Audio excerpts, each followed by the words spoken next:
या न्यूज बुलेटिनचे सहप्रायोजक आहेत गोकुळ।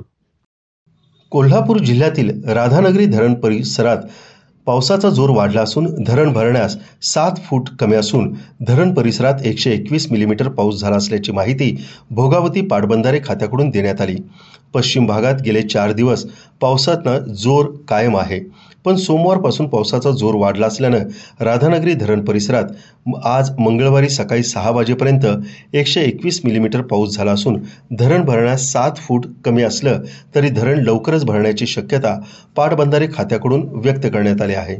धरणाची पाणी पातळी 340.46 फूट इतकी असून पाणी साठा 7.7 TMC इतका आहे, तर BOT मधून 1600 क्युसेक व सेवाद्वाराद्वारे 1500 क्युसेक असा 3100 क्युसेक पाण्याचा विसर्ग सुरू असून मंगळवारी सकाळी 6 वाजेपर्यंत 121 मिलीमीटर पाऊस झाला, तर 1 जून ते 15 जुलै अखेर 2742 मिलीमीटर पाऊस झाला आहे।